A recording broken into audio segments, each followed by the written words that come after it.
आज पार्ट 3 में lesson number 3 के अंक के प्रश्न स्टार्ट करते हैं। अंक के प्रश्न में पहला क्वेश्चन है आपका, वायु में ध्वनि की चाल 332 मीटर प्रति सेकंड है। यदि लंबाई को किलोमीटर तथा समय को घंटा में लें तो चाल का मान क्या होगा। तो चाल का मान कितना होगा हमको फिर ये निकालना है। ओके, तो अब इसमें हमको दिया है क्या, चाल 332 किलोमीटर प्रति घंटा है और चाल की जो विमा है वो क्या होती है, LT-1 होती है, ये U कहलाती है। N1 आपका कितना हो गया, N1 हो गया 332 और N2 आपको निकालना है। तो इस तरीके से इसका जो सिद्धांत होता है वो N2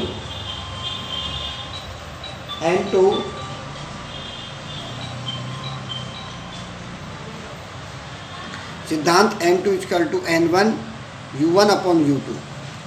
तो इसमें N1 की वैल्यू N और U1 U2 की वैल्यू इसे L1 T1 बताएंगे, फिर L2 T2 बताएंगे। N1 L1/L2 L1/L2 और T1/T2। तो L1 की वैल्यू मीटर में, L2 की वैल्यू किलोमीटर में, T1 की वैल्यू सेकंड में और T2 की वैल्यू आवर में। ठीक है, तो ये हम आवर में चेंज करते हैं। और N1 की जो वैल्यू है हमारी 332, ये M और KM का मान है 1000 मीटर। अभी इसको किलोमीटर आवर है, आवर को चेंज 3600 सेकेंड, ये सेकंड M से M कटा तो इसकी मल्टीप्लाई करेंगे, ये 33.236 kilometre per hour, that is 1195 kilometre per hour हुआ। ठीक है, तो अब इसकी मल्टीप्लाई कर दी, मल्टीप्लाई करके ये आ गया। अब इसका सेकंड क्वेश्चन है, न्यूटन को डाइन में परिवर्तित कीजिए। न्यूटन को डाइन में बदलना है तो बल का मात्रक क्या होता है, न्यूटन होता है। और इसकी N1 आंकिक मान कितना होता है, 1 होता है, आंकिक मान 1 है। तो बल की विमा क्या होती है, MLT-2। N2 हमको निकालना होता है। ठीक है, अब इसमें विमा के नियम से हमें N2 लिखना होता है। N2 बराबर क्या होता है, N1 M1/M2 L1/L2 T1/T2। जो हमने डायमेंशन बताई थी उसको सिंप्लीफाई करते हैं।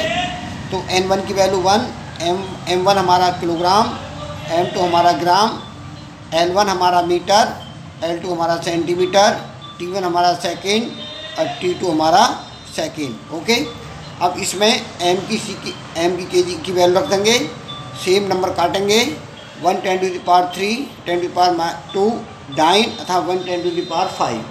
ओके, तो ये हमारा न्यूटन से डाइन में हमने इसको चेंज कर दिया। अब क्वेश्चन नंबर 3 चलते हैं।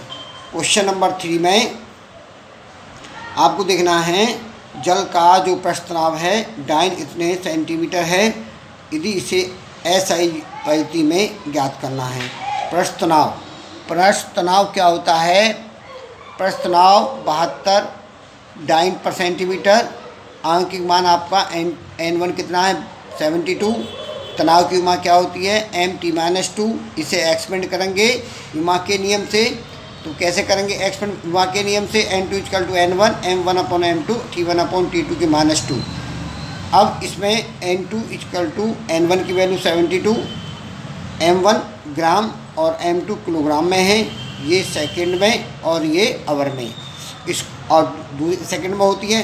तो इसमें किलोग्राम को ग्राम में बनाएंगे, 1000 रख देंगे, ग्राम से ग्राम, सेकंड कटेगा। अब इसमें 72 में 1000 से डिवाइड करेंगे तो 0.072 इसकी वैल्यू आ जाए। लकड़ी का घनत्व 0.5 ग्राम पर सेंटीमीटर क्यूब है, इसे SI पद्धति में ज्ञात करो। हमें क्या दिया हुआ है, लकड़ी का घनत्व D बराबर कितना है, 0.5 ग्राम पर सेंटीमीटर क्यूब। ये N1 की वैल्यू होगी N1 0.5 और U1 वैल्यू होगी हमारी, U1 क्या है, विमा ऑफ D1 का मान कितना, ML-3। तो इसमें हमें ये 1 के लिए यहाँ 1 1 लगा देंगे, जब 2 निकालेंगे तो 2 2 लगाएं। n2 आपको निकालनी है, तो इसे हमें डायमेंशन मेथड लगाना है। डायमेंशन मेथड क्या होता है? n2 equal to n1। यहाँ से लिखेंगे m1 upon m2, t1 upon t2, l1 upon l2 की पावर कितनी है? -3, तो -3 लगा देंगे। m1 किस में लिखेंगे? ग्राम में। m2 किस में लिखेंगे? किलोग्राम में। ये किस में? सेंटीमीटर। नीचे वाला किस में? मीटर। मीटर में क्या करेंगे? Centimetre, 100 centimetre.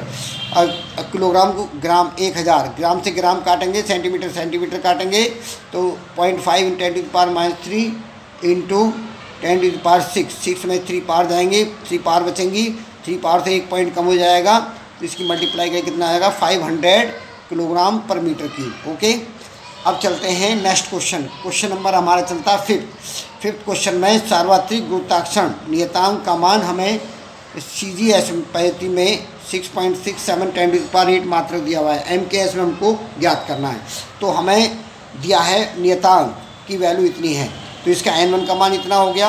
u1 क्या होता है? इस नियतांक की विमा निकालेंगे। विमा u1 का मान कितना है? m1 l3 t2। ये हमारी यूनिट डायमेंशन है इसकी डायमेंशन को डायमेंशन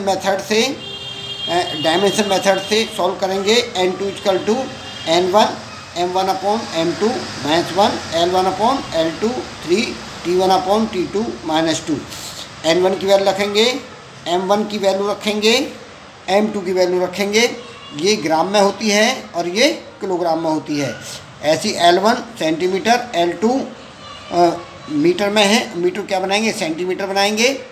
इसकी पावर कितनी है? 3, तो यहाँ 3 पावर लगाएंगे। ओके, अब ये भी सेकंड, ये भी सेकंड, सेकंड से सेकंड कैंसिल हो जाएगा। सेंटीमीटर सेंटीमीटर काटेंगे, ग्राम से ग्राम काटेंगे, तो ये हमारी यहाँ पावर कितनी आ जाएंगी? 6 पावर ये आएंगी, और 6 पावर ये, और 3 और ये 3, तो इसमें 6 में 3 में 3 में 8 और 3 11, तो 6.67 × 10⁻11 यूनिट हमारा ये होगा। अब इसमें आपको होमवर्क में दे रहा हूँ। होमवर्क में आपको क्वेश्चन नंबर 6 से 10 तक आपको हल करने हैं, इसको तैयार करके आना है। इसे न्यूमेरिकल आपको तैयार करने हैं, जो नहीं होंगे वो कल आपको बताए जाएंगे। ओके।